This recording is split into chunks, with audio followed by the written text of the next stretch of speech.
Well, welcome back to another exciting physics class. Today, we are going to be reviewing projectile. Projectile, as you know, is one very important topic under motion. So we are going to be trying to look at different aspects of projectile. We are going to try to derive all necessary equation that is there for us to know. So let us go right into it. Any object that is thrown in air and is under the influence of gravity is said to be a projectile. Any object that is thrown in air and is said to be under the influence of gravity is called a projectile. We understand that gravity acts on every object. Gravity is the influence of the earth upon every object. That is why we have our weight. The weight is the force of attraction with which the earth exerts on an object. So when I throw an object up, I expect the weight to attract it back down. So now, if an object is thrown, the direction of throw of that object in combination with gravity would dictate the motion of the object. And so we are going to have the object called a projectile. And there are so many forms by which a projectile can take. We have so many forms that a projectile can take. We can have an object that is thrown vertically upward, and the object tries to return back down. That is almost the simplest form. In this case, you have thrown the object vertically upward. So it is going to go up in air, and it's also going to come down due to the action of gravity on it. We also have an object thrown horizontally from the top of a building. When an object is thrown horizontally from the top of a building, we understand that it is not possible for the object to continue to move horizontally. If you stand on top of a building or a tower and you decide to throw an object horizontally, it is not possible for that object to continue to move horizontally. We expect it to eventually curve downward due to the action of gravity on it. So we can also have a situation where the object is thrown from the ground, but this time not vertically upward. If it is thrown from the ground vertically upward, we expect it to go this way. But if it is thrown at an inclined angle such that it eventually comes back to the ground, this is also a projectile. And we can have more intriguing example of a situation where the object is either thrown at an angle from the top of a building. We expect it to get to a maximum height and eventually curve downward. Or a situation where the object is thrown from the ground, and where it is expected to land, let us assume that there's a deep pit. We expect the object to go beyond that same point and continue its motion. Any of all of these represents objects that are thrown in air, whose motion is affected, one, by the form with which they are thrown, and number two, by the gravity that is acting on them. We're going to have the patience to look through each and every one of them, and those are what we are going to study under projectile. I define projectile as objects that are thrown in air and are directly under the influence of gravity. And there are so many natural examples of projectile. We can have examples of projectile in almost all spheres of life. There are projectile in sports. Football, when kicked, will most likely take the part of a projectile. Volleyball will take the part of a projectile. A lawn tennis ball, when hit by a net or baton, it will take the part of a projectile. In warfare, there are so many other examples. A gun, a bullet that is shot from a gun will take the part of a projectile. Bombs are usually thrown in air, so they take the part of a projectile, and so many other grenades and several other warfare can also take the part of a projectile. In everyday life, stone that is thrown from one point to another can take the part of a projectile. Stone from a catapult can also take the part of a projectile, and so on and so forth. So we are going to look at the simplified the most simplified form of a projectile. And that involves an object thrown vertically upward, probably from the ground. If an object is to be thrown from the ground, throw means you are giving it a velocity, which we have also explained under work energy and power as kinetic energy. The act of throwing an object is the act of giving that object a kinetic energy. And when you give an object kinetic energy, you have definitely given it an initial velocity with which it can use to move upward. It is believed that when you throw an object, it will continue to rise, but because the kinetic energy reduces as it goes forward, upward, it will get to a point where the velocity will eventually become zero. And once the velocity becomes zero, it cannot go higher. What will happen to it at that time is for it to start to come back straight down. So the simple thing that I want you to get from here is anytime we throw an object upward, vertically upward, the final velocity for that upward motion is expected to be zero.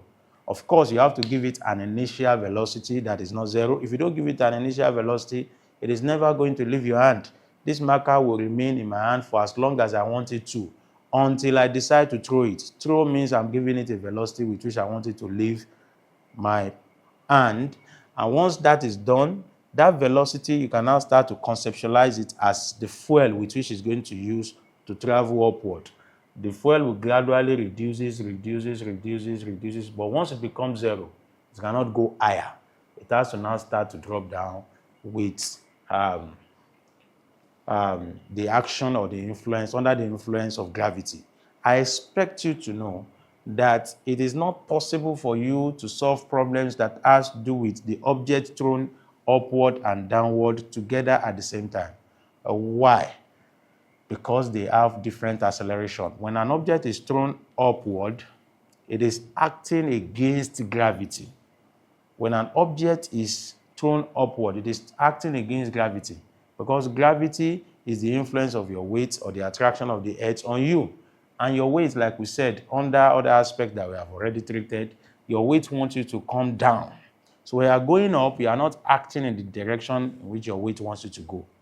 But when you are coming down, you are acting in that same direction that you want, that your weight wants you to go. And we said that anytime you throw an object in air, it is gravity that is influencing the motion of that object. So generally, I want you to know that anytime you throw an object up, the acceleration that is going to have is the negative of the acceleration that will be given to it by its weight. The acceleration that will be given to it by its weight is in the downward direction, because its weight is in the downward direction. From this formula, F is equal to ma. The force that is responsible for your motion is the force that will give you the acceleration with which you are going to move. Here, the weight is that force that will give you the acceleration, is the weight that will give you the acceleration, and the acceleration must also be in the direction of the force, because anytime you are in air, your weight is always acting vertically downward. It means the direction of the acceleration on you will also be vertically downward. The acceleration that your weight will give to you is called acceleration due to gravity. That is the acceleration with which that's the acceleration that gravity will impact on an object that is in air. So when you are falling, you are acting in the direction that gravity wants you to go. So your acceleration is directly equal to the acceleration that gravity is giving to you. That is acceleration due to gravity. But when you are going up, you are acting in the direction that the earth, you are acting in a direction that is opposite to that earth wants you to go. So the acceleration will be equal to minus acceleration due to gravity. It is a negative of acceleration due to gravity.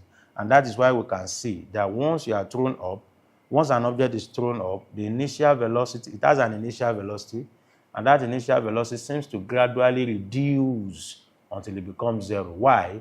the object is actually decelerating. It is decelerating. Once you have a negative acceleration, I hope you know that that is deceleration, and deceleration is involved anytime an object is traveling, is going up in air. Generally, therefore, to summarize all that I've said, anytime an object is thrown vertically upward, there are two quantities that the question expects you to know, and most of the time these quantities are not given. Anytime an object is thrown vertically upward, the final velocity of that object will be 0, and the acceleration of that object will be minus g, acceleration due to gravity. Anytime an object is thrown vertically upward, the final velocity of that object will be 0, and the acceleration will be equal to minus g. We discussed it under motion, that before you can solve any motion problem, you will need 3 parameters that are given.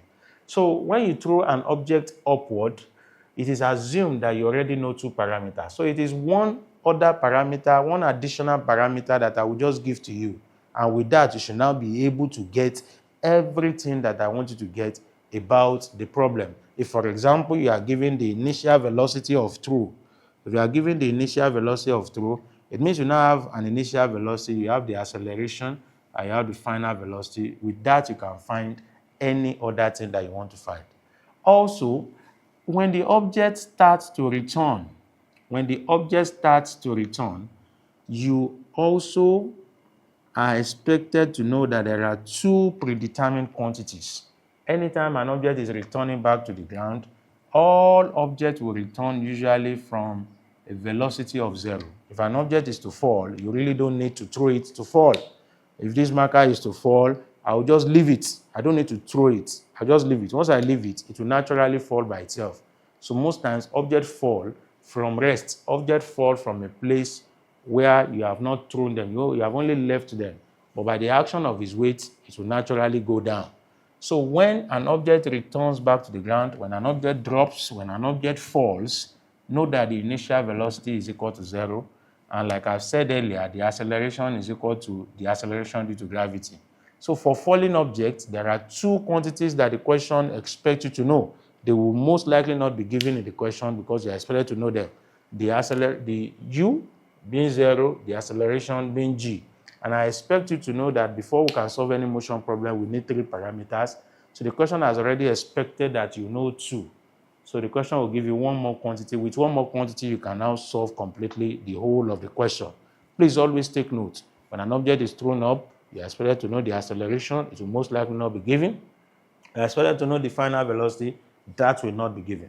When it's returning, you are expected to know the initial velocity of throw, the acceleration as g.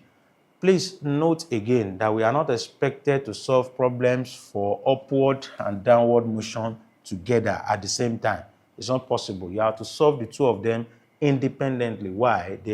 Because the 2 of them have different acceleration. Why the acceleration of one is minus g, the acceleration of the other is g, and they are not the same.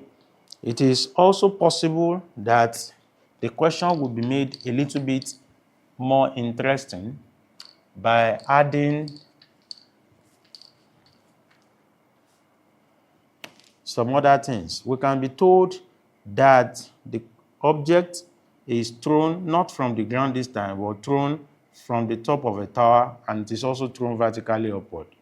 If the object is thrown vertically upward from the top of the tower and it returns back to the top of the tower, we don't have any problem. It is just as simple as what I've just explained. Anytime an object, you solve the 2 parts separately. Anytime an object is thrown vertically upward, the final velocity must be 0 and the acceleration must be minus g. While it is coming back to that same point, the final velocity, the initial velocity must be 0 and the acceleration must be g. One thing that we are so sure of is, however, if the object is landing at the same point where it was thrown, then we expect it to cover the same distance going up and coming down.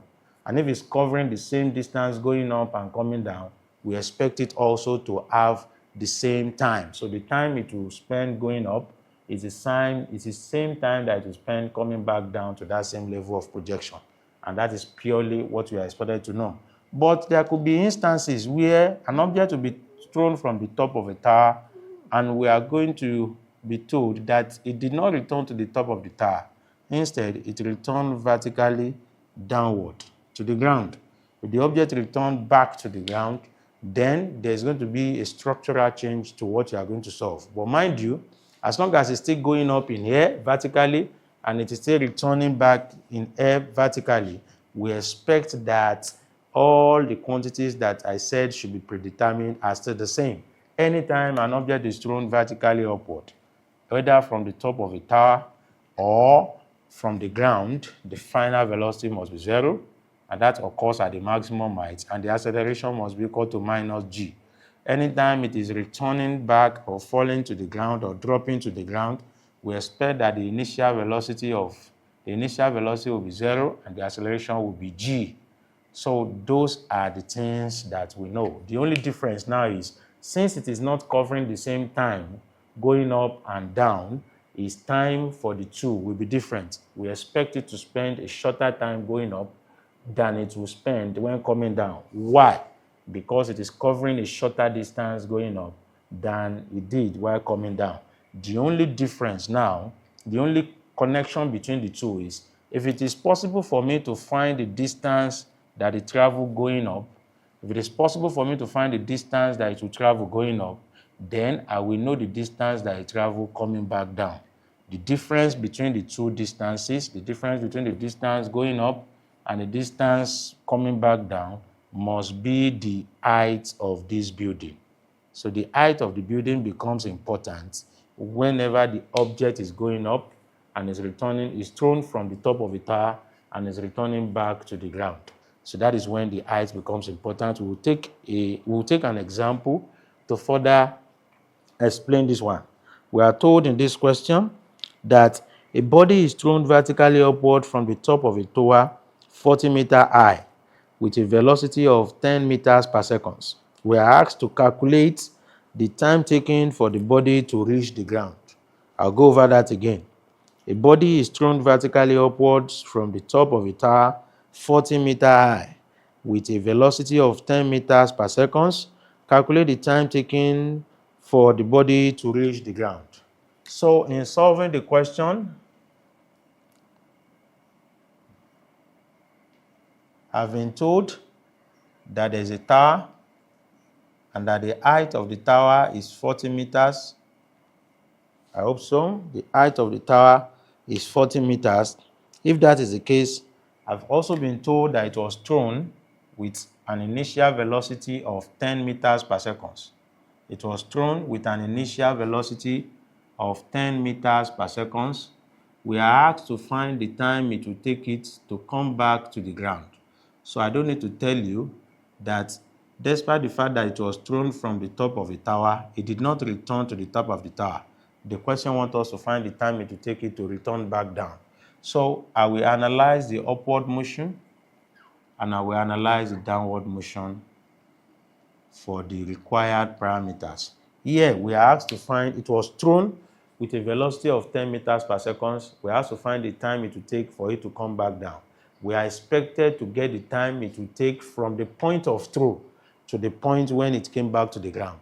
So that includes the time it will take it to go up and the time it will take it to come back straight down. So I'm going to find the time for the upward motion and I'm going to find the time for the downward motion. For the upward motion, what are the other things that I know? Remember that I've been given the initial velocity with which it was thrown vertically upward from the top of the tower. Now I know the final velocity to be equal to 0. Remember that I told you that anytime an object is thrown vertically upward, the final velocity must be 0. The acceleration in that case must be equal to minus g or minus 10 if g is given to be 10. So we know the three parameters. We know u, we know a, we know v. For the downward motion, anytime an object is dropping or falling back to the ground, the initial velocity must be 0 and the acceleration must be equal to g, or acceleration due to gravity. Now, I can solve all the quantities. I can get the time for the upward motion. I'll get the time for the downward motion and I will add them together. That is the time it will take for it to go between the point of throw and the point when it will reach the ground. So for the upward motion, I know the v to be 0. I know the acceleration to be minus g. G for this question is taken to be minus, is taken to be 10 meters per second squared. My u will be 10 meters per second, so I can easily find the time. So if we use all of these parameters in our equation, we will have v is equal to u plus at. What is our v? Our v is 0. What is our u? 10. What is our a? Our a is minus 10. What is our t? Our t is t. So we can bring this to the other side. That becomes 10t is equal to 10. T will become 10 divided by 10, and 10 divided by 10 must be equal to 1 second. And that is the final answer in that question. So the time it will take it to go up is 1 second. Now, I need to find the time it will take for it to come down. That is when you will now realize that for the falling motion, for the downward motion, we know only two quantities. We cannot approach any equation of motion with just two quantities. We have to look for how to get one additional quantity to make it 3 before we can now use equation of motion to solve the problem. Now, we seem not to know that, except for the fact that we can find the distance that it traveled while going up. If I know the distance that it traveled while going up, I should add it to 40.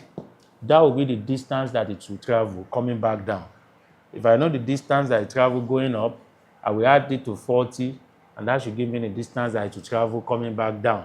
So let me find for upward, let me find the distance. And I can find the distance from any formula that I know. S should be equal to u plus v all over 2 multiplied by t. S now will be equal to u. My u is 10. My v is 0. I'll divide it by 2. And I will multiply it by the time. The time is 1 second. So my distance must be equal to 10 plus 0, 10 divided by 2, 5. 5 times 1 should give me 5 meters. That means it traveled upward through a distance of 5 meters. While coming back down now, while coming back down, its distance must be equal to 5 plus 40. The distance that it will take while coming back down must be equal to 45 meters. It is 5 plus 40, and 5 plus 40 will give me 45. So for the downward motion, I can use U, A, and S to find the time that I need for the downward motion. So the equation that connects those four quantities, the time is still not known. The equation that connects those four quantities will be X is equal to UT plus half AT squared.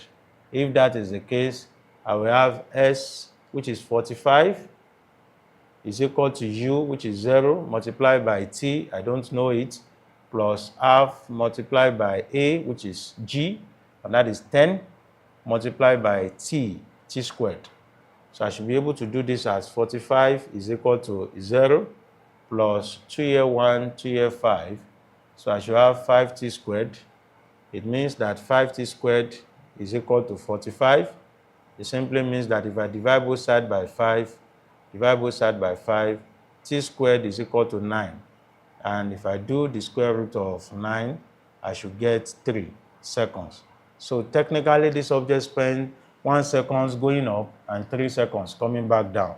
So the total time taken should be equal to 1 second plus 3 seconds.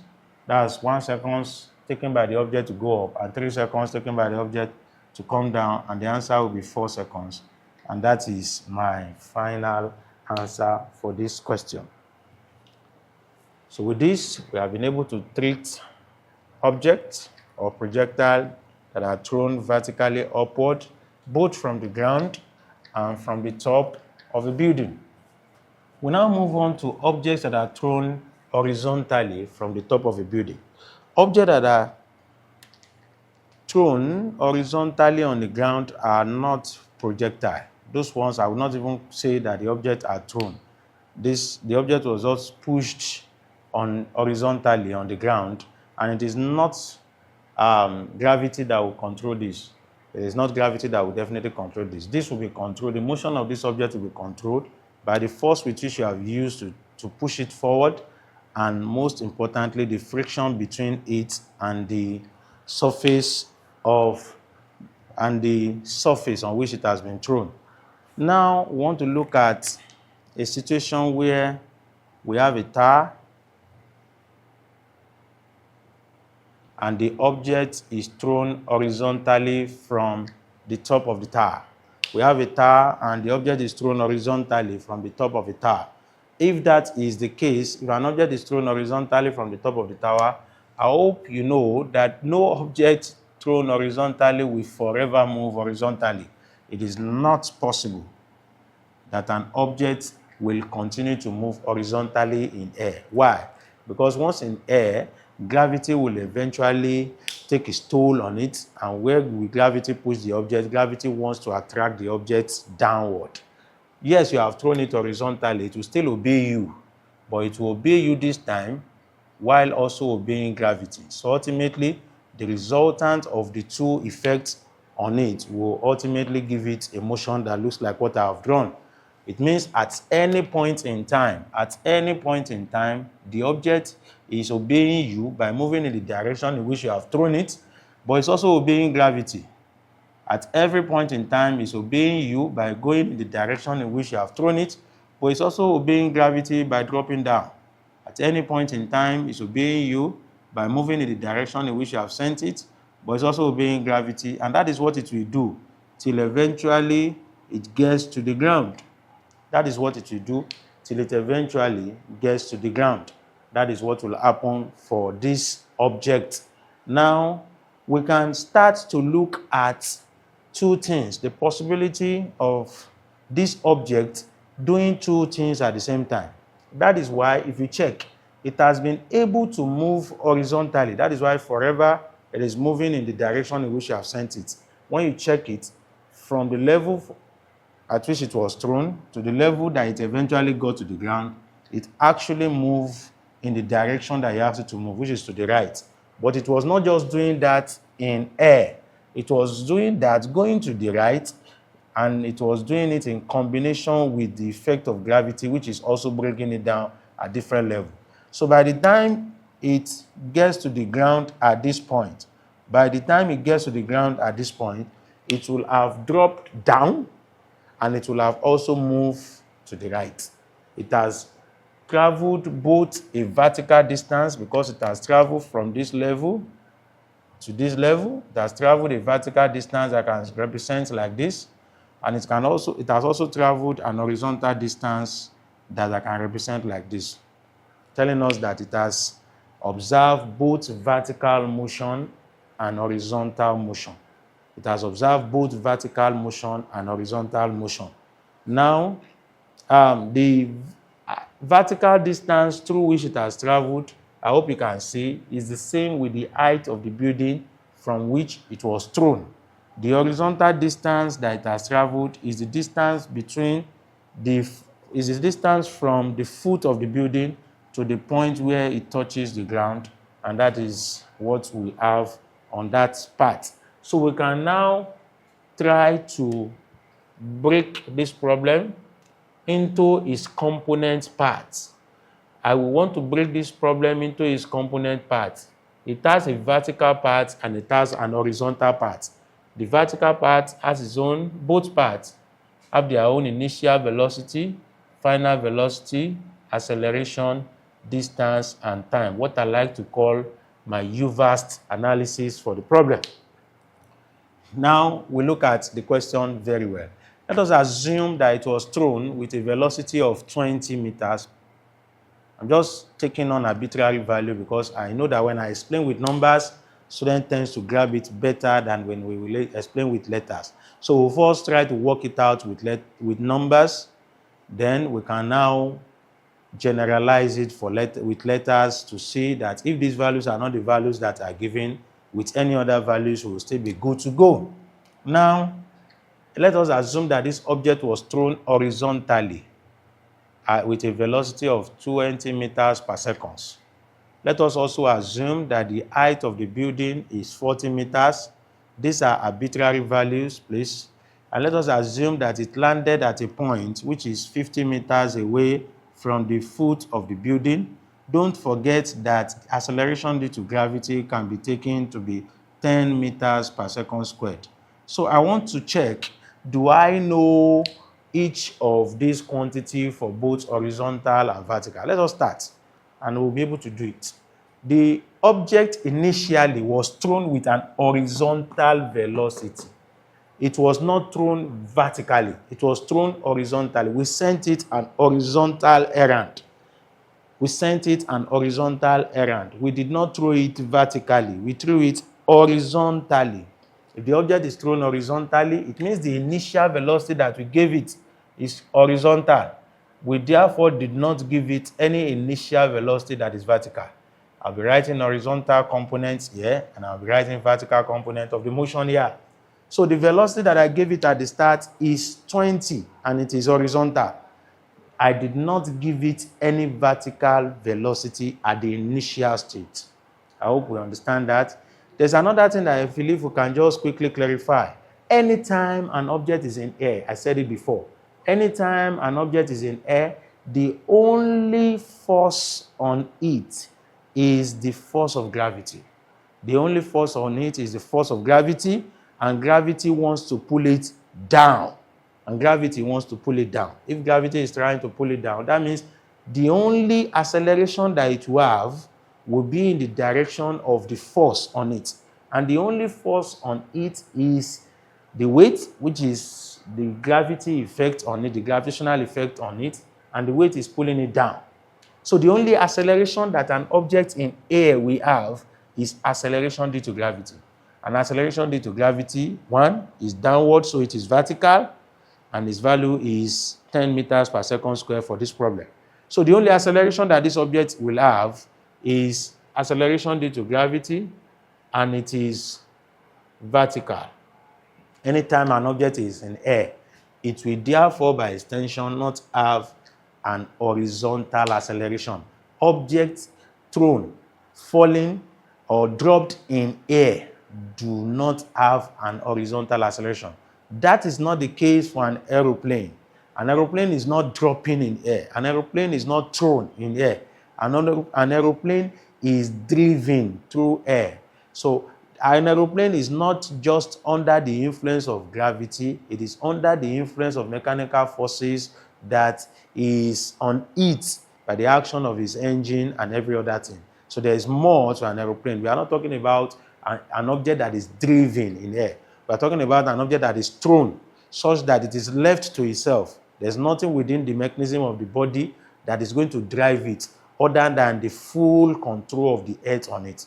And anytime the earth is controlling an object, is controlling the fall of an object, expect that the only acceleration that it will have is a vertical acceleration, and it is 10 meters per second squared if it is dropping in air. If it is thrown to rise in air, the only acceleration that it will have is minus acceleration due to gravity. So the motion of this object technically, vertically, is just the same with an object that is asked to drop down. Where it is thrown in this form, the motion will vertically, the motion is just an object that is thrown up. It will be the same thing as an object that is thrown up. We are still going to see something like that later when we get to a more common example, a more common illustration of a projectile. So, because this object is dropping, anytime an object is dropping, I said it again, the only acceleration that it will have is a vertical acceleration. It will not accelerate horizontally. Now we can continue. The distances we also know. The distance, we have two distances for this object. We have a vertical distance that is traveling by dropping. We have an horizontal distance that is traveling by moving to the right. I can ask you how far to the right did it drop. I can also ask you how far down did it go. When I ask you how far down did it go, it went down by 40 meters. It was at this level when I was throwing it. When it came down, it came to this level, so it dropped by 40 meters. How far to the right did it go? It went to the right by 50 meters. Sorry, this is meters, not meters per second. I'm so sorry. this is meant to be the distance value. So we can continue.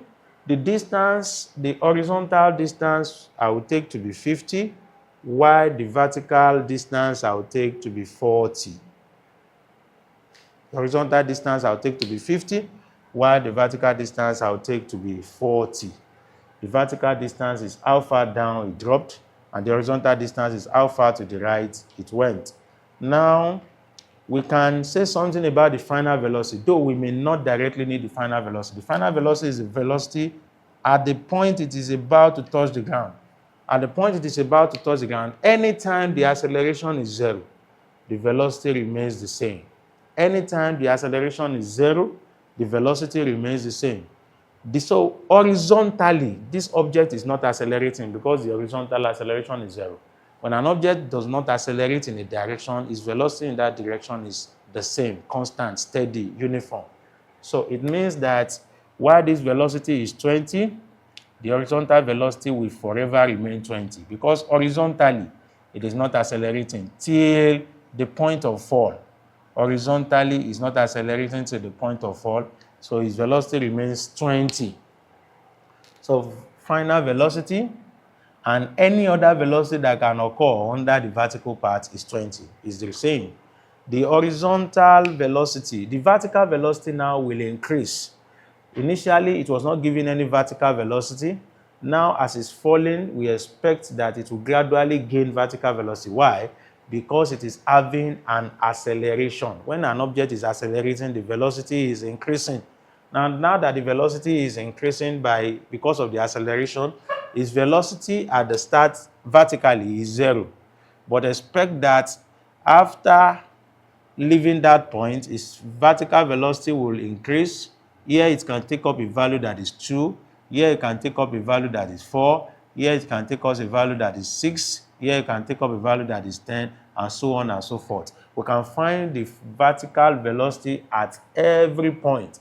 If, for example, we know the time through which it has fallen from the start to that point, if I know the time it has taken it to go from here to here, I can find the velocity at this point.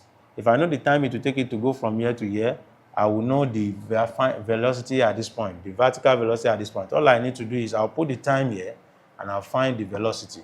So the velocity is time dependent. It is also position dependent. Its velocity at every position is different. The velocity that is changing, mind you, is the vertical velocity. The horizontal velocity is expected to be the same. The only thing that is now the same for both horizontal and vertical is the time. The time it will take this object to complete the vertical motion is the same time it will take it to complete its horizontal motion.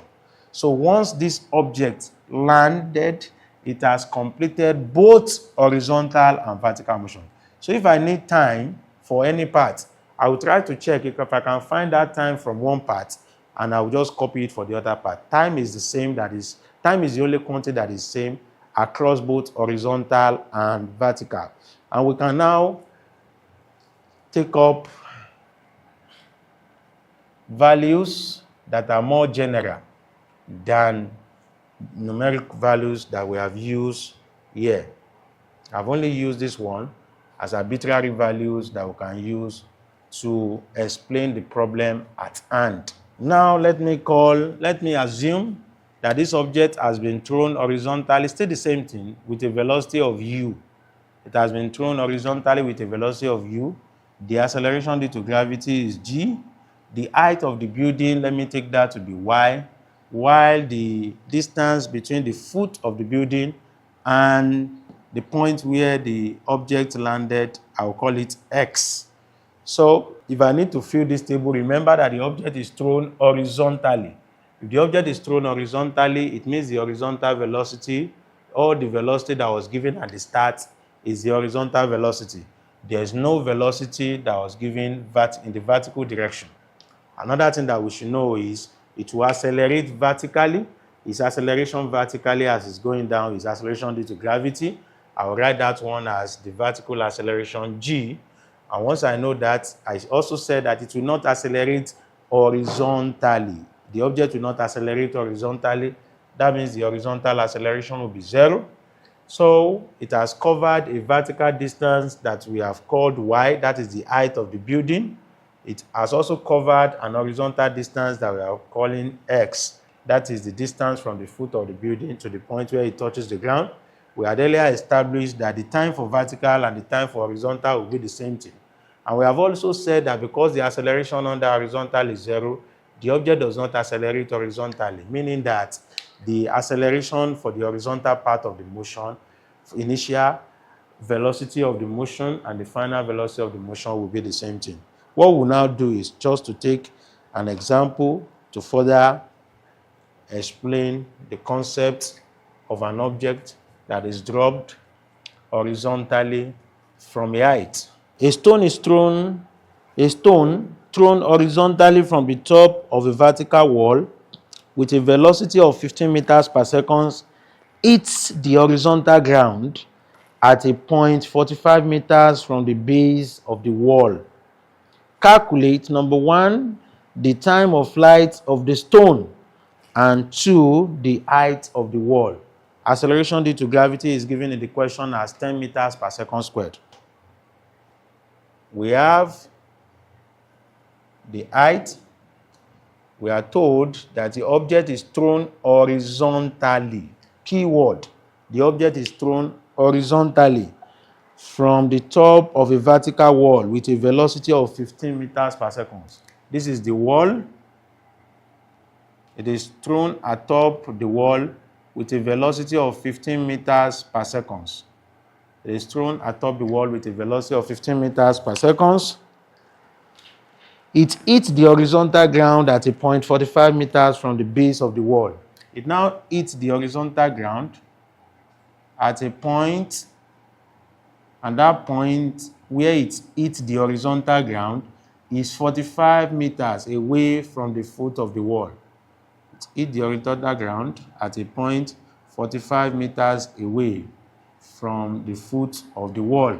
That is simply what we have been asked to do to get from the base of the wall. Calculate the time of flight. The time of flight is the time taken between the start of the motion to the end of the motion.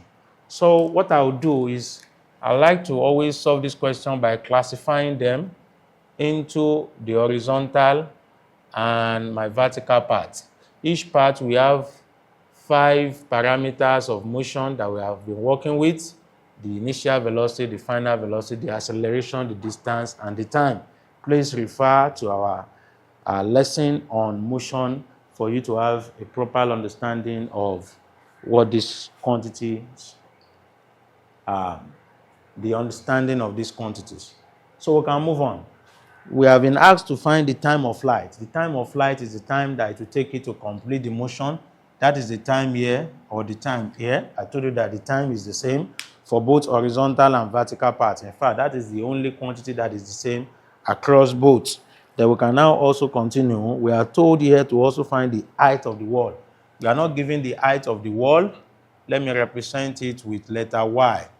Now let me try to fill this table with the quantities that have been given and the one that I am expected to know. I was told that the object was thrown with an initial velocity of 15. If the object is thrown with an initial velocity horizontal, that means the velocity of throw is 15. It was not thrown vertically. That means the vertical velocity of throw is equal to 0. So one other thing is that the acceleration of that object, I told you that anytime an object is in air, it will accelerate only vertically. Anytime an object is dropping in air, is thrown in air, is falling in air, in any pattern, in any direction, as long as it's falling, its acceleration will be the acceleration that is impacted on it by the gravity. And that acceleration must be g, which has been given to be 10 meters per second squared, and it is vertical. I also told you that anytime an object is in air, because the moment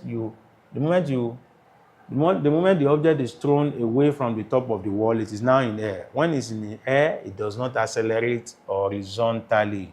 The horizontal acceleration will be 0. So another thing that we know here is 45 meters. 45 meters is the horizontal distance traveled by the projectile 45 meters is the horizontal distance traveled by the projectile, 45 meters. The vertical distance traveled by the projectile is not given. In fact, we have been asked to look for it. I'm going to represent it as y. And that seems to be all, except for the fact that I told you that once the acceleration is 0, the initial and the final velocity must be the same. Or if an object does not accelerate, its velocity does not change. So now we can continue with what we already have. I can find the time. I cannot find the time from here because here I don't even know up to 3 quantities. I cannot solve both horizontal and vertical. I cannot pick a quantity here and pick another here. No, if you want to solve, you either solve vertically or you solve horizontally. There are times when what you want to look for can be here and here. For example, time. You can look for time under horizontal and vertical if you know the required number of quantities that you want to use to find it in any of the 2 directions. But there are specific quantities that you must look for under specific parts. If I want to find y, which is the vertical distance, I must look for it here. There's no vertical distance here. So the quantity that I'm going to use to look for it must be sourced under vertical. But time is what I've been asked to get first.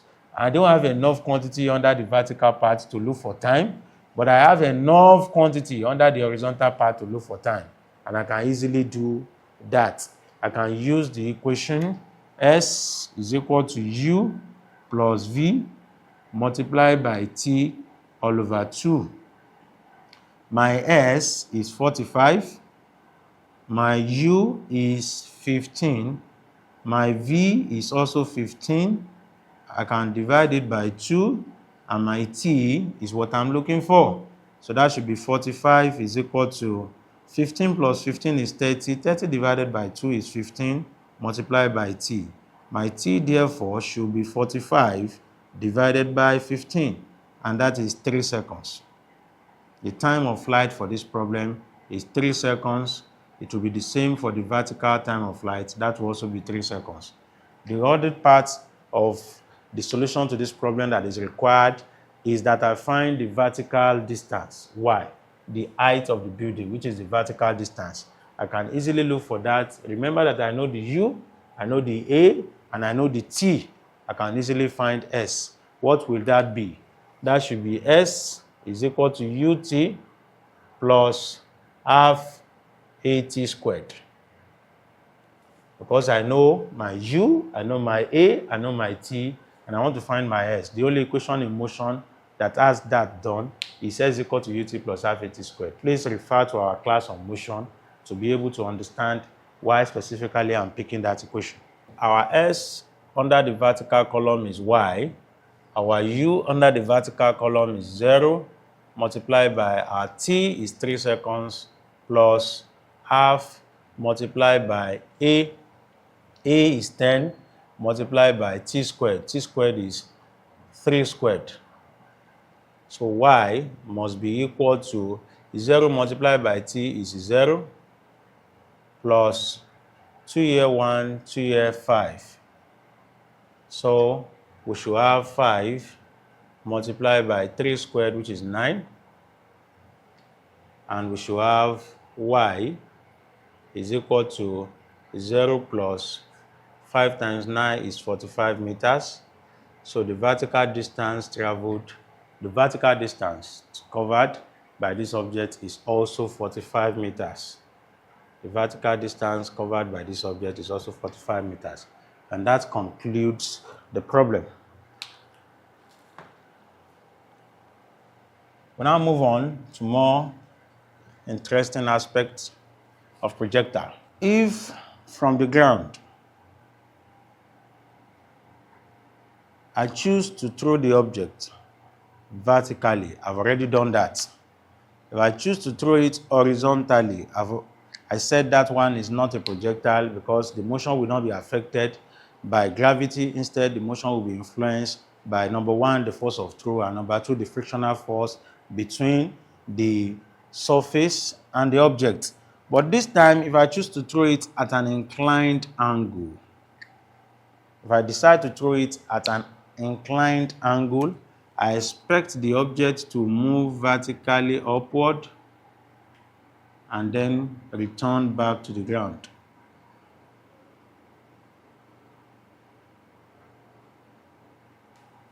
vertically upward, and return back to the point of throw. So I will have something that looks like this. Technically, most of the time, more commonly, this example is the one that people always like to refer to as the only example of projectile. Every other one that I've solved are also projectile. Once an object is in the air and there's a gravitational effect or influence on it, the only force on it is the force that is due to gravity, then it is a projectile. Every single one that we have solved before now, and even this one too, are all examples of projectile. Now, it is possible when we shoot an object in this form, the object will attempt to move up, not vertically this time, then it will come down. The question is, why didn't the object just go vertically? Because I did not choose it vertically. Why didn't it just go horizontally? I didn't throw it horizontally. I instead threw it inclined. When you throw an object inclined, when you exert an inclined force or inclined vector on an object, I told you that before you can properly understand it, you need to break that object, you need to break that vector into its horizontal and vertical components. I have decided to throw this at a velocity of u. I've decided to throw this at a velocity of u. If that is the case, then I expect you to know that since it is inclined, there is a particular angle with which I have thrown it.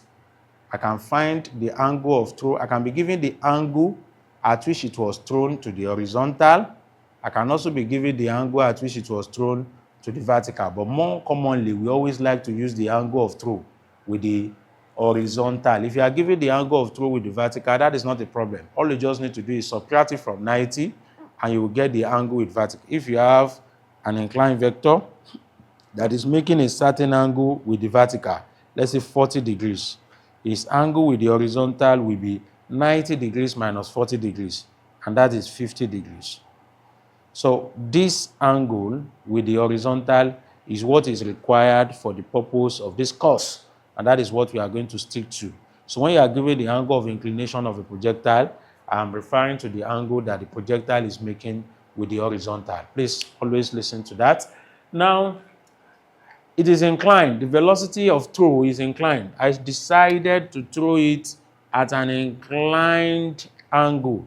I did not throw it horizontally. I did not throw it vertically. But I told you under resolution, you can refer to our class on scalar and vector to understand the importance of resolution. I told you that anytime you have a vector that is not horizontal and it is not vertical, you can resolve it into two components, such that you get its vertical part and you get its horizontal part. And that is what I'm going to do here.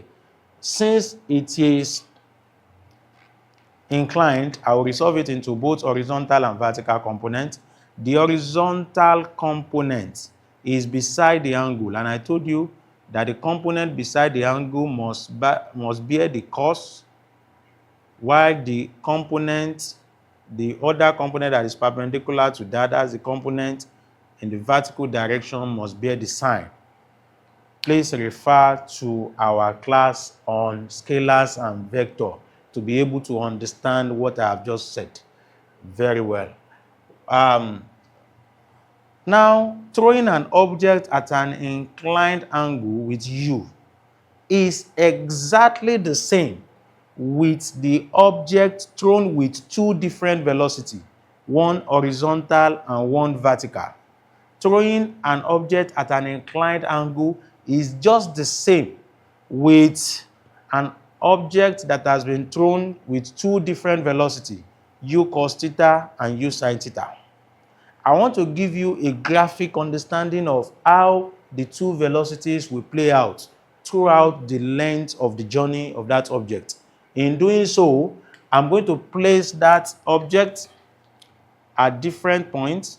I'm going to track the motion of the object at different points, and I will tell you how the velocity looks like.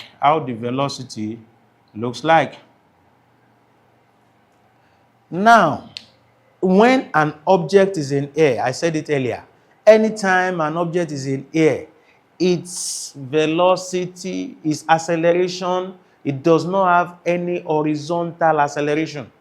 What does that mean to you? It means that the object's velocity in the horizontal direction will never change. If an object does not accelerate, it means the object is not changing its velocity. Now, I threw it with an initial horizontal velocity of u cos theta. In the horizontal direction, its velocity is not going to change because its horizontal acceleration is 0. So now, it means at any point in the motion of that object, at any point in the motion of that object, its velocity must remain u cos theta horizontally. Its velocity horizontally must remain u cos theta. Its velocity horizontally must remain u cos theta. Horizontally at any point, its velocity must remain u cos theta at any point, even when it is just about to touch the ground. Of course, once it touches the ground, all motion becomes completely destroyed. But horizontally, the velocity remains u cos theta. Why? The object in air, any object thrown, falling, or dropped in air will not accelerate horizontally. Please always know that. Note, and the meaning of zero acceleration is an unchanging velocity, a uniform velocity, a steady velocity, a constant velocity. Please note that. When an object is thrown in this form, I've been able to tell you what has happened to it horizontally. That is why at any point in the motion of this object, you will see that it maintained a single direction horizontally. Don't mind the fact that it has to first go up, then come down vertically, but horizontally, it was consistently or continuously moving to the right. There was no leftward movement. At any point, it is at a point which is to the right of the previous point. At this point, it is to the right of the previous point. At this point, it is to the right of the previous point. So it was consistently moving to the right. There was never a time that it was moving to the left because the velocity on it remains the same. So it was just observing an horizontal motion in one direction. And what is that direction? It left this point. I was consistently moving in this direction. But vertically, that is not the same. Vertically, that is not the same. Vertically, we will observe that at a point, it seems to be going up, up, up, up, up vertically until it gets to somewhere here. At this point, it was not going higher. It was now coming down, down, down, down, down, giving rise to three important points on the motion of this object. I have point A, I have a point B that I'm going to label, and I have another point C that I will label here. Now, you will observe that from A to B to C, the horizontal motion is the same. It is to the right. From A to B, how is it going horizontally? It's moving to the right. From B to C, how is it going horizontally? It's moving to the right. Horizontal means left or right. Horizontal means the x-axis. But vertically, how is it going? Vertically, from A to B, it is going up. From B to C, vertically, how is it going? It's falling. It is falling. So, there are three different motions that are taking place here. Horizontally, is having one. It's just moving consistently to the left, to the right. But vertically, it was moving up at some point. Then it started moving down at some other point. So I am going to try to classify the motion of this object into the three motions that I've been able to explain. Number one, there's an horizontal motion. Number two, there's a vertical motion from A to B. Number three, there is a vertical motion from B to C. The vertical motion, the horizontal motion is consistently to the right. The vertical motion from A to B is upward. The vertical motion from B to C is downward. Now, we are going to try to see if we can complete this table with the information that we already know. Mind you, I need you to understand that anytime you throw an object up, it will get to a point that it won't be able to go higher. The meaning of that is it has reached its maximum height. At the maximum height, the velocity must be 0. That is why it's not going higher. So, graphically, when you throw it vertically, you throw it with u sine theta. Vertically, whenever we throw an object with a particular velocity, we are made to understand that the velocity vertically will reduce until it has a final value of 0. Not minding the fact that it also has additional horizontal component, that is exactly what happens to this u sine theta. When you throw this object vertically upward with a velocity of u sine theta, it starts to reduce until it becomes 0. So at the maximum height, the vertical velocity becomes 0. And that's why it's not going higher again. That is why it is not going higher again. At that point, it is now trying to do a downward motion vertically. It is now trying to come down. Don't mind the fact that it's having horizontal with it. It's coming down from B to C vertically. If it's coming down, I told you that anytime an object is coming down, it's coming down from a point where the velocity is 0, and we have already established that its vertical velocity at this point is 0. So it will now start to increase, and increase when it comes back to the same point. So one other thing I want you to know is, why is the velocity vertically reducing to 0? The velocity is reducing to 0 because anytime an object is going up, it's going up against gravity. If it's going up against gravity, the acceleration is minus g. When it is coming down, it's now increasing its velocity because it's now coming in the direction of gravity. If it's coming down in the direction of gravity, it means the acceleration will be equal to g. The acceleration will be equal to g. So that is exactly what is happening to it vertically. Vertically, I throw it with a velocity of u sine theta. That u sine theta reduces to 0 vertically. Then vertically, it starts again from that 0 back to, I think, u sine theta if it's coming back to the same plane. There was a particular question I saw. A students were asked to determine the velocity of the object at the maximum height, and most students were writing 0. The velocity that is 0 at the maximum height is the vertical velocity. The horizontal velocity still exists at the maximum height. So at the maximum height, the velocity, if they ask me for the vertical velocity at the maximum height, yes, it's 0. But if they ask me for the velocity at the maximum height, it's not 0. Because velocity is now a more general word that includes both vertical and horizontal. At the maximum height, it still has a velocity, which is u cos theta. We can continue. Now let us fill this table.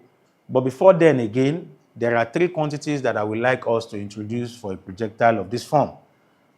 Those quantities are what I call the maximum height, and I will represent it with the capital letter H. The range, I will represent it with the capital letter R. And the time of flight, I'm going to represent the time of flight with a capital letter T. I'm going to show each of them on the diagram. The maximum height is the greatest vertical distance measured from the plane of projection. The greatest vertical distance from the plane of projection.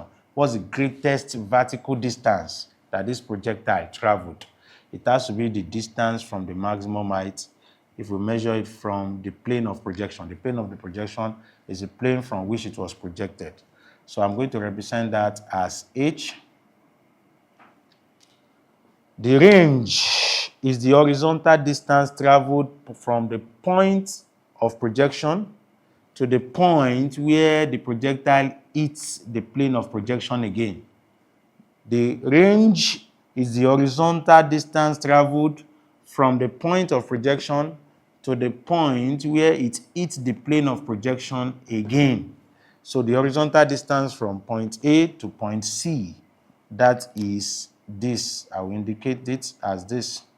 That's the range, the horizontal range.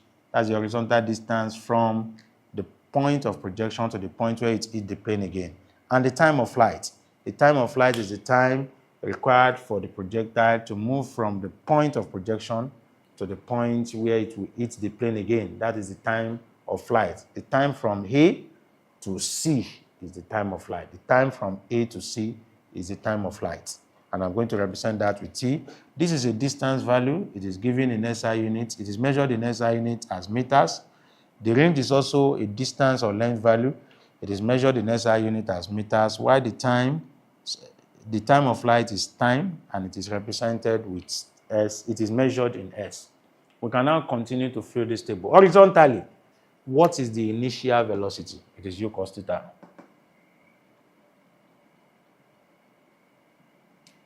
What is the final velocity horizontally? This is the final point. It is also u cos theta. The question is, why is that so? Because the horizontal acceleration is 0. An object does not accelerate when thrown, when it's falling, when it's dropping in air. It does not accelerate horizontally. What is the horizontal acceleration from A to, the horizontal distance, from A to C? The horizontal distance is R. What is the time for the horizontal? The time it will take it to complete that horizontal motion from A to, you know that the horizontal motion starts from A and it ends at C. There's no reason to say that the horizontal motion goes from A to B. No, because it was just one through motion from the start to the end. The time it will take it to go from A to C is the time of flight, and I'll represent it with capital letter T. And that is how I'm going to fill that table for the horizontal. We'll move on to the vertical, A to B. Vertical from A to B, from point A to point B is vertical. How will I do that vertically from point A to point B? What is the initial velocity of the vertical motion? The initial velocity of the vertical motion from A, that is u sin theta. What is the final velocity of A going to B? It is 0. Because I told you that vertically, when you throw an object up, its velocity will reduce until it becomes 0. That's why it's not going higher anymore. What is the acceleration going from A to B? Because from A to B vertically, we believe it is going up. When objects go up, they are moving against gravity, so the acceleration will be minus g. What is the distance going from A to B vertically? Vertically is starting from this level and is ending at this level at B. So this is the vertical distance traveled. This is the vertical distance traveled, irrespective of whether it has been displaced horizontally in the rightward direction. The distance that it traveled going from A to B vertically is the height, the maximum height. I'll call it h. What is the time going from A to B vertically? From A to B vertically, the time should be half of the time it will take it to go from A to C. From A to B, if you spend 2 seconds to go from A to B, it will spend 2 seconds to go from A to C. So if A to C is the time, then we expect A to B to be half of that time. Now we want to consider B to C. If we need to consider B to C, that should be, if we need to consider from B to C, the initial velocity will be at B, the initial condition will be at B, and the final condition will be at C. So the initial velocity from B to C is 0, because now falling is falling from 0. It's not falling, this u cos theta is the horizontal. I'm talking about vertical. I'm talking in vertical terms. Now the final velocity is moving from B to C. The final velocity at C will be u sin theta. And why is that so? Because it is going from u sine theta to 0, we expect it to also go from 0 back to u sine theta, because vertical velocity at the same level will be the same. Vertical velocity at the same level. Here is going up at u sine theta. If it is dropping at the same level as that point, on the other side, it will have u sine theta, but u sine theta will now be downward. So it will be u sine theta.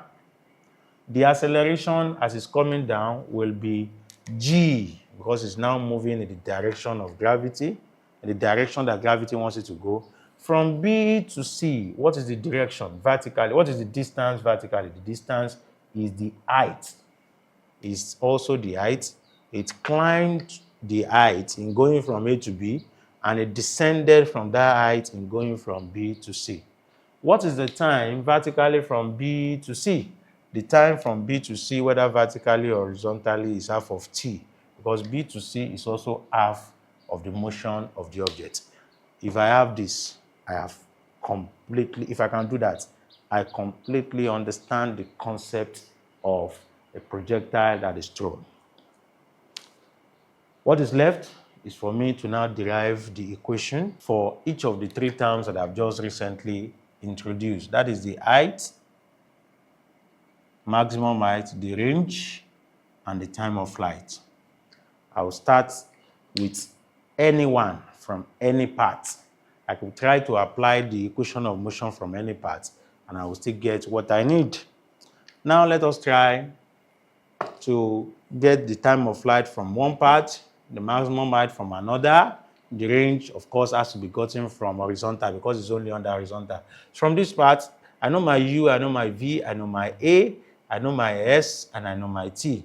Let us say that I want to use my u, my v, my g, and this to get the t. I don't want to get a quantity in terms of another one. I don't want to get t in terms of h, because the three of them are standard quantity that I need to get. I don't want one to appear in the equation of another. So for the downward part, I know my u to be 0. I know my v to be u sine theta. And I know my a to be g. One other thing, I know my time to be half of t. So the equation of motion that seems to connect all these four is v is equal to u plus at. My v will be u sine theta. My u will be 0. My a will be g. My t will be half of the time of flight. If I continue the simplification and I make t the subject of the formula, I should have u sine theta is equal to gt all over 2. That means gt all over 2 must be equal to u sine theta, and that means that gt must be equal to 2u sine theta. Then t, the time of flight, if I divide both sides by g, should be 2u sine theta all over g. And that is my equation for the time of flight of that object. If I had used the quantities under the other vertical parts, I would still have obtained the same thing. Now we can go for the derivation of the formula of the maximum height. For the maximum height, I want to use the second vertical column, but I can also use this.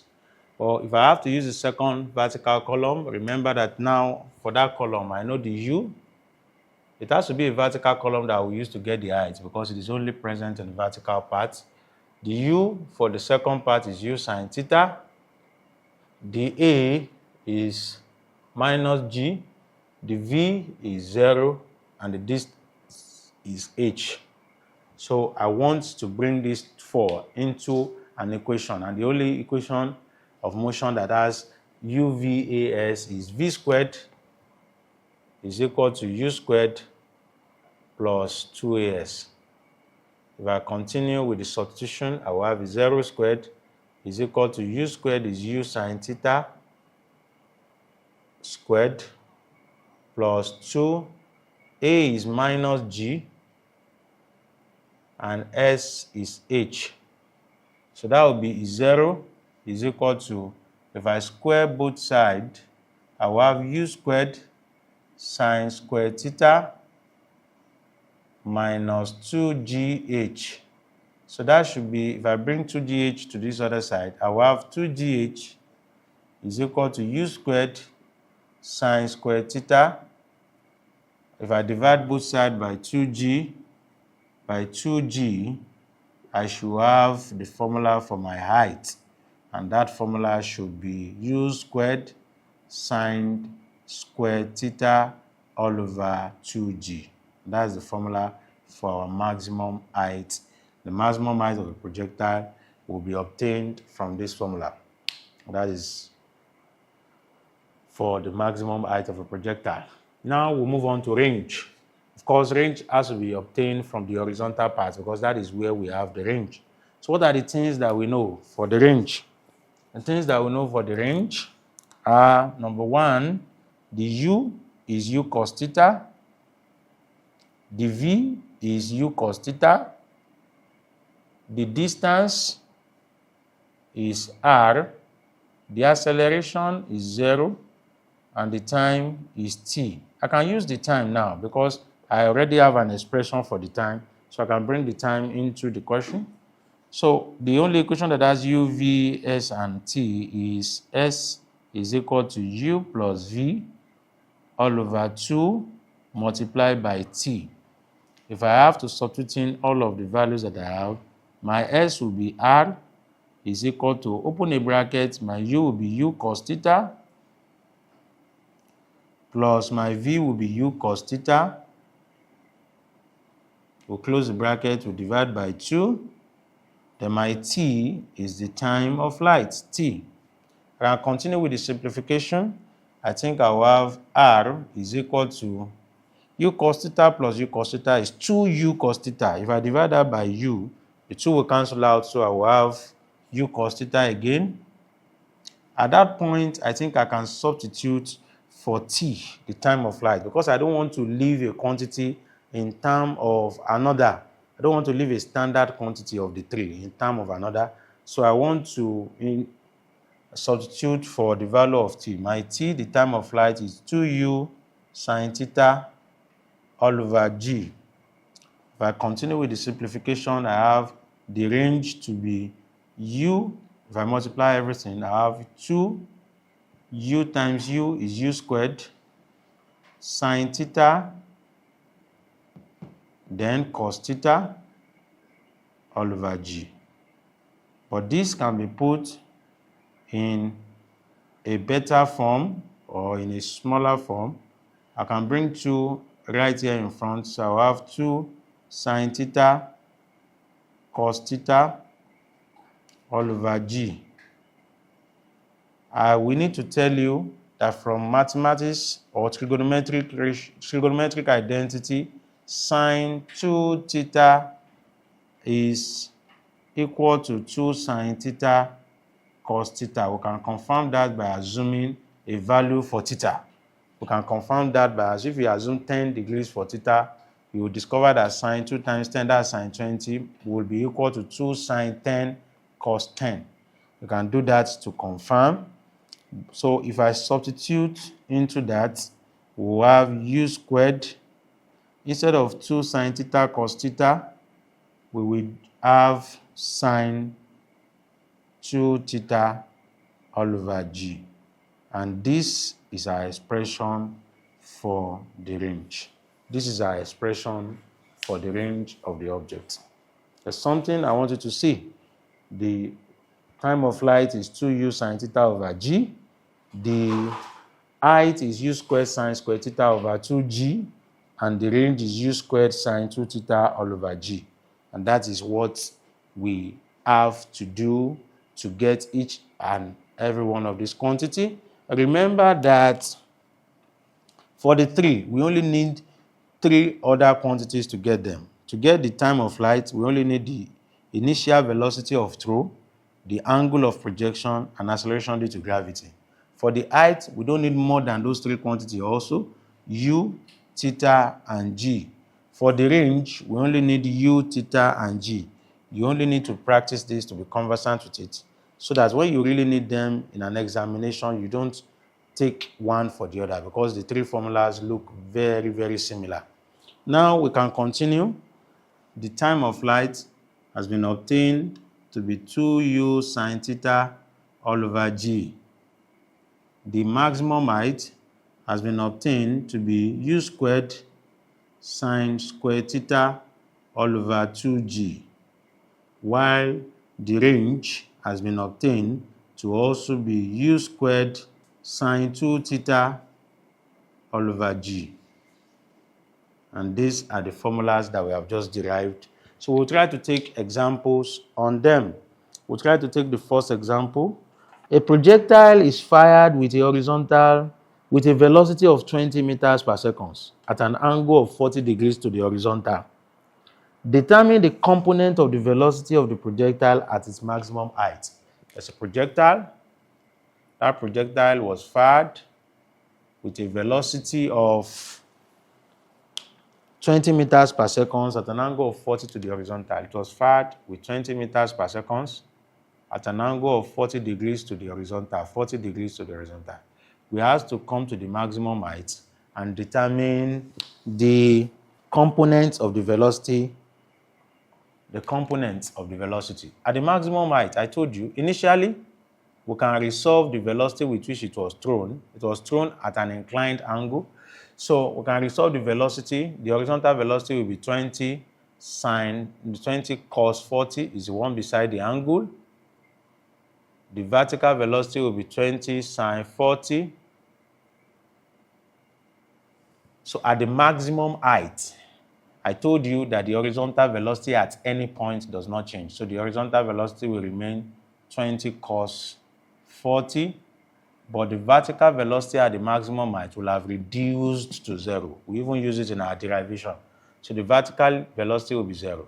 So the components, plural, of the velocity at the maximum height, the vertical velocity at the maximum height will be equal to 0, while the horizontal velocity at the maximum height will be 20 cos 40 degrees. And we can simplify that or evaluate that to get 20 cos 40 is 15.32 degrees. 15.32 degrees. And with that, we have solved the question. 15.232 meters per second, sorry. With that, we have solved the question. Sometimes some question will require a very simple solution from you. You only need to understand what is it that they have asked you to find. The component of the velocity at the maximum height is what I have given to you. If they had asked us to find the component of the velocity at the starting point, it will be U 20 sine 40 and 20 cos 40.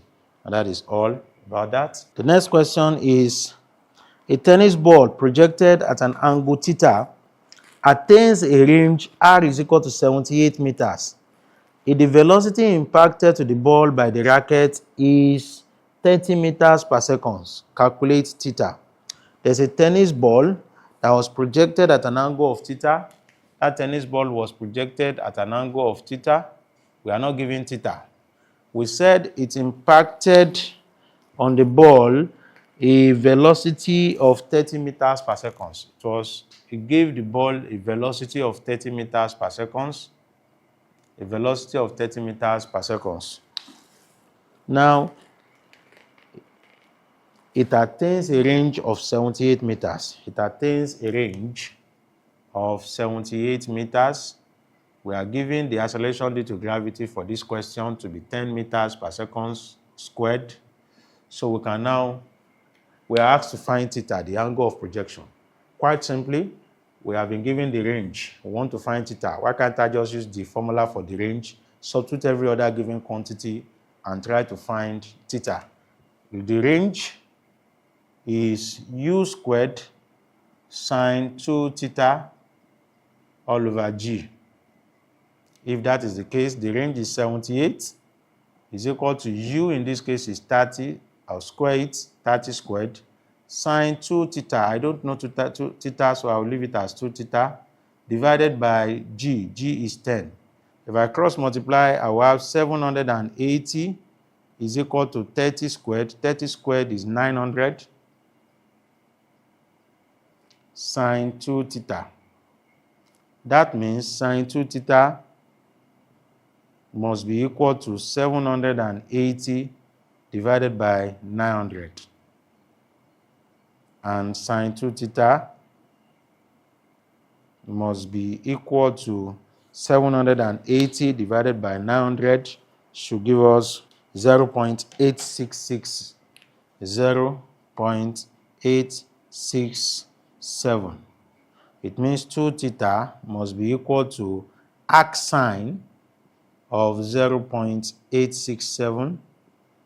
2 theta must be equal to the inverse of 0.867 should be 60.1.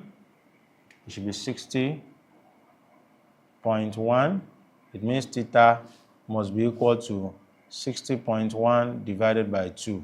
And 60.1 divided by 2 should be 30.05 degrees. That is the angle that is required for us to find in this question. We'll take more questions. We are told that a missile is projected so as to obtain its maximum range. Calculate the maximum height attained if the initial velocity of projection is 200 meters per second. There's a word they use in this question, maximum range. So I thought we used to have maximum with height. So range too can have maximum. I want you to understand that if you need to throw an object such that it has a range that is good enough, particularly if you are participating in sports where you need to throw objects over a long distance. Example of such is shot put, javelin throw, and all other items. There are things in this equation, so generally in all of those things, you are measuring the range. You want to know how far you can throw the object. Now, there are three things that can influence that range. Your initial velocity, the velocity with which you want to throw it, the angle with which you want to use to throw it, at what angle are you going to throw it, and the acceleration due to gravity. Of course, you cannot influence this because that is given to you by the Earth. Of course, yes, you can influence this. You just need to throw harder. If I say throw harder, I mean throw with a greater kinetic energy. Throw with a greater kinetic energy that will impact a greater velocity on that object. But one other thing that you can actually influence is the angle. The angle at which you throw the object. The angle at which you throw the object also will help to determine if you can get a very good range, even at the velocity at which you want to throw it. That is why generally if you want to start training for all of these sports, the very first thing is your coach will help you to get a particular angle that is best for the throw. There's an angle that will give you the maximum range that is possible at the velocity at which you have chosen. If 5 different students decide to throw an object at 10 meters per second, so they have all chosen 10 meters per second as their velocity of throw. If they throw at different angle, whatever it is that they are throwing will land at different range. One can land at this point, another one can land at this point, another one can land at this point, another can land at this point. We can have one that will not even get that far, and yet they are throwing at the same velocity. The velocity, the angle to the horizontal that you have chosen to throw your object also matters in determining how well your range will go. But there's a particular angle that is always good or best for the throw. That is the angle that will give you the maximum range. When we have the formula for the range as u squared sine 2 theta all over g, the range becomes maximum if it becomes maximum at any velocity if whatever comes out of this expression sine 2 theta is maximum. The maximum that sine can ever be, the maximum value that sine can ever be is 1. Sine can never be greater, can never take a value that is greater than 1. So if we need to make this range maximum. We must ensure that we throw with an angle that will make this expression to give us a value of 1. Any other thing, it will be less than 1 and the range will be affected. Sine 2 theta becomes 1 only when the angle is, if we continue to simplify, we will have arc sine of 1. 2 theta becomes, arc sine of 1 is 90 degrees. If we divide both sides by 2, we'll get a theta that is equal to 45 degrees. If you want to throw very far, if you want to go far, if you want to throw an object and you want that object to go far in range, learn to throw at an angle of 45. Train yourself such that your hand will learn to throw at 45 degrees. And anytime you are seeing throwers, always watch out for them throwing at specifically at angles that are very close to 45, even if 45 is not possible, because that is the angle that will give you the maximum range. So anytime you are told in a question that an object is shot or is thrown to achieve maximum range, please don't wait for them to give you an angle. The angle is equal to 45 degrees.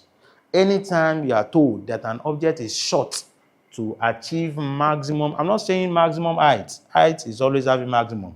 But anytime they put maximum with the range, the angle is 45 degrees. Don't forget. So for this question, we are told that a missile is projected so as to attain its maximum range. Calculate the maximum height attained if the initial velocity of the projection is 200 meters per second. We have been given the initial velocity of projection to be 200 meters per second. The acceleration due to gravity is given in the question as 10 meters per second squared. And we have the angle set to the angle that will give us the maximum range. This time, we are not even asked to find the maximum range itself. We are asked to find the maximum height that will result from this condition of maximum range. The formula for height is u squared sine squared theta all over 2g. That means the formula for height will be u squared, our u is 200, so we have 200 squared sine squared theta is 45 divided by 2g. 2g means 2 times 10. So I can continue with the evaluation. Height will be equal to 200 squared will be 40,000. Sine square 45 means you find it is evaluated as sine 45, then you will square it. Sine 45 is root 2 all over 2. If you square root 2 all over 2, you should have 2 all over 4, which is half. And half is also 0.5. Mind you, we are also dividing by 20. So we say 0 cancel out 0, 2 here 1, 2 here 2,000. So if you multiply 2,000 by 0.5, you should have 1,000 meters. That is the maximum height for this question. We are going to take more questions. We are going to take, let us see if we can take 2 or just 1 more question. A projectile is fired at an angle of 30 degrees to the horizontal with a velocity of 40 meters per second. Calculate the velocity attained after 1 second.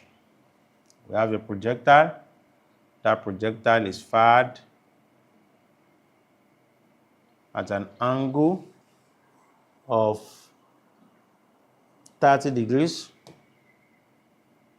with a velocity of 40 meters per second. So we expect it to go and then come back down. They want us to find we're asked to calculate the velocity attained after 1 second. After 1 second. We want to know the velocity attained after 1 second. The very first thing you should do anytime you are given time is to try to check where do you think that object will be at the point in time when you are asked to determine a value of it? After 1 second, I really don't know where the object is.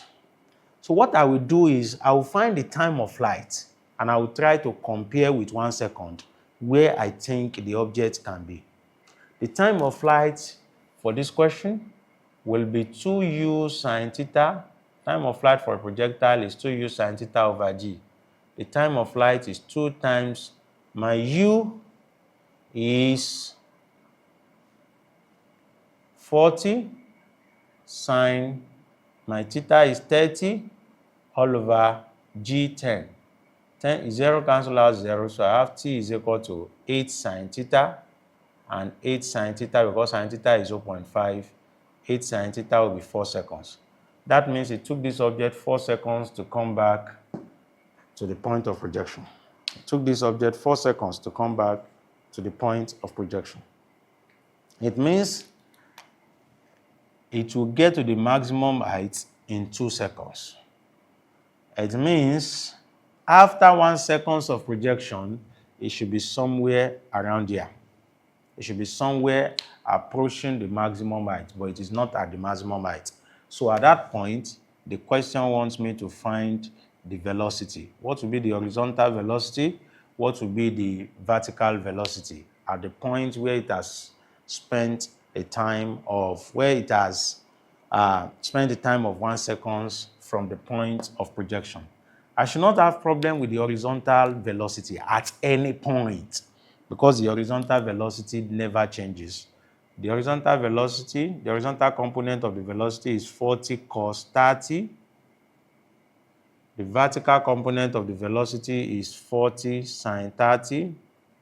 So at the point where they want me to find the velocity, after 1 second, it has taken 1 second to move from here to here, the horizontal velocity is 40 cos 30. If they had asked me to find the horizontal velocity, I don't even need to go through the stress of finding the time of flight.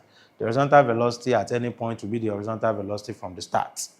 But here they want me to find the velocity, they just said velocity. So I have to find the two and I'll decide to bring them together. Now I want to find the vertical velocity at that point when it has traveled 1 second. I can just use the equation of motion to solve the problem vertically. I don't need to use the table. Vertically, it is starting with an initial velocity of 40 sine 30, and 40 sine 30 is 2 seconds, is 20 meters per second, because sine 30 is 0.5 times 40.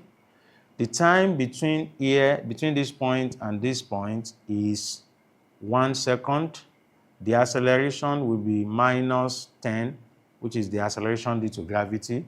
So I can find the final velocity, not the final velocity in its entirety, but the velocity at the point that is at the end of 1 second. I want to find the final velocity.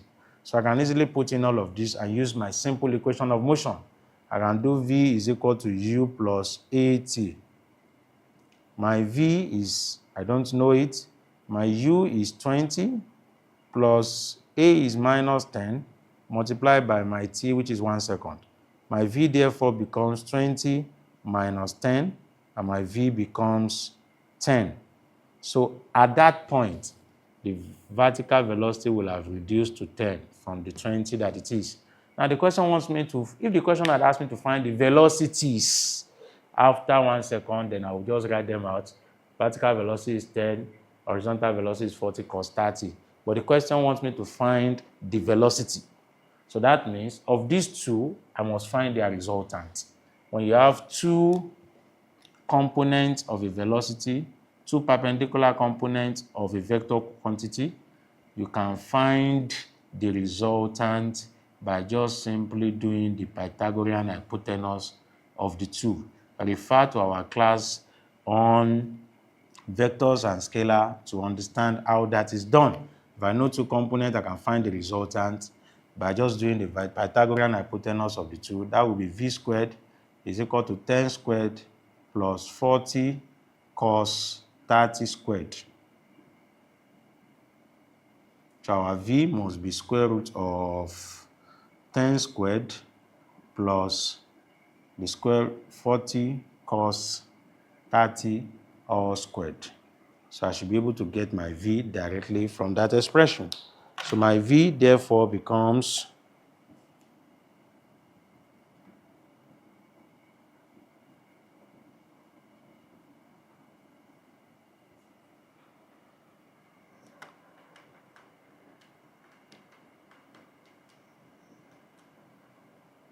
that is 36.055 meters per second. So we'll take our very last question for this topic. One is projected upward at an angle of 30 degrees to the horizontal from the top of a tower of height 100 meters and it hits the ground at a point Q. If the initial velocity of projection is 100 meters per second, calculate the maximum height of the stone above the ground, the time it takes to reach this height, the time of flight, the horizontal distance from the foot of the tower to the point Q. That's a whole lot of a question, all jam-packed into one. So we have a tower.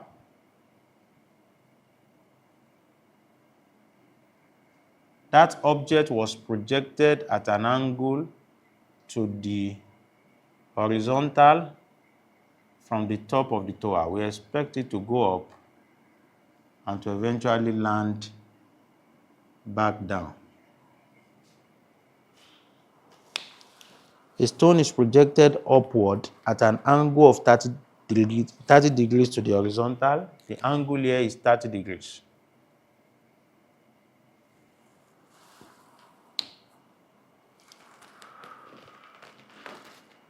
From a tower of height 100 meters, the tower is having a height of 100 meters.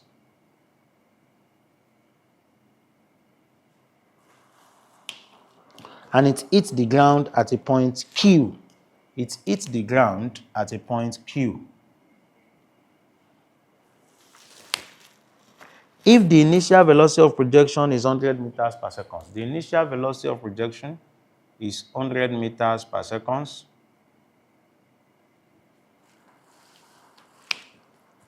We have to calculate the maximum height of the stone above the ground. We have to calculate the maximum height of the stone above the ground. That should be easy for us to find. We will cut out a normal projectile out of this problem. We will find the maximum height of that projectile. This is the maximum height that the equation will give to us, because the maximum height that the equation will give to us is measured from the plane of projection. This is the plane of projection. So we'll just find the maximum height that the equation will give to us, and we'll add this height to it, the height of the building, which is 100, to this height. That will be the height of the stone from the ground. The second question is that we should find the time it takes to reach this height. We want to find the time it takes to reach this height. The time it will take to reach this height is the half of the time of flight. Remember that the time of flight is the time it will take for you to get to this point, or the time of flight for the normal projectile is the time it will take to get to this point. So the time it will take to get to the maximum height is just half of that time. I can also get that one from the equation. Now we want to find the time of flight. The time of flight is the whole of the time from here to this. In doing so, I must therefore be able to find, I will have gotten the time it takes for you to get to the maximum height. I will now find the time it will take for you to get to the ground from that maximum height, and I'll add the two times together. That is what I need. We are going to come back to solve it. Then the horizontal distance from the foot of the tower to the point Q. The horizontal distance from the foot of the tower to the point Q. That is not the range that is represented by the formula. The range that is represented by the formula is this, and that is not given. We are now going to try to attempt to solve the question.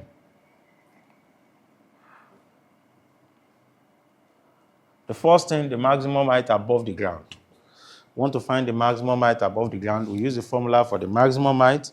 That will be h is equal to u² sine squared theta all over 2g. That means h is equal to u squared is 100 squared sine squared. Theta in this case is 30 degrees all over 2g. 2g is 2 times g is 10. So h must be equal to 100 squared is 1000. Sine 30 is 0.5. Sine squared 30 will be 0.25. We'll divide that by 20. We'll have 0 cancel out 0. We'll have 2 here 1. 2 in 1000 is 500. 500 multiplied by 0.25 should give us 125 meters. This is what we have calculated to be 125 meters. Then this is given to be 100. It means the height above the ground level must be equal to 100 meters plus 125 meters. 100 meters plus 125 meters should be 225 meters. That's the answer to the first question. The second question is the time it will take for it to get to the maximum height. The time it will take for it to get to the maximum height is just half of the normal part of the projectile. So I'm going to find half of the time of flight. That should just give me the answer. If the time of flight for the normal projectile is 2u sine theta over g, the time that it will take it to get to the maximum height, which is half of that, should be u sine theta all over g. My u for this question is 100. Sine theta is sine 30. My g is 10. I'll cut out this 10. I will have 10 multiplied by sine theta, which is 0.5, and that is 5 seconds. So it will spend a time of 5 seconds in moving from here straight to the maximum height, 5 seconds. That's the second part of the problem, already solved. The third part of the problem wants us to determine the time of flight. What's the total time of flight? What's the time it will use? What's the time this object will use in falling? Well, I need to know the time that it will not. I know the time that it will use to get to the maximum height. I want to know the time it will use to go from the maximum height to the ground.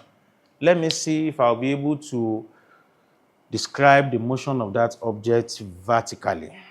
If I'll be able to describe the motion of that object vertically from that maximum height, let me call this my point A, and this my point B. This is already noted to be my point Q.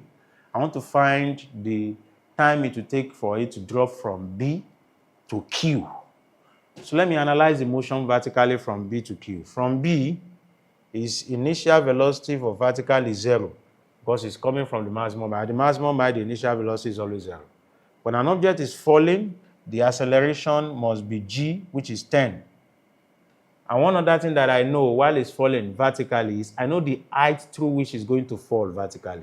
It's going to fall through a height that is equal to 125 plus 100. That is why they asked us to find the height above the ground. In climbing to the maximum height, it will go through a height of 125. In falling from that maximum height, it will take a height of 125 plus 100. So the distance traveled will be 225. So I can now find the time. I don't need to use the equation because this is not the normal projectile that I can use the equation of projectile for. I can just use the equation of motion. I know u, I know a, I know s, I want to find t. So I'll do my x is equal to ut plus half at squared. S is 225 is equal to u is 0, t I don't know it, plus half multiplied by a 10 multiplied by t squared. So this is 0. We have 225 is equal to 5t squared. 5t squared is equal to 225. T squared must be equal to 225 divided by 5, and that should be equal to 45. T must now be square root of 45. I'm going to find the square root of 45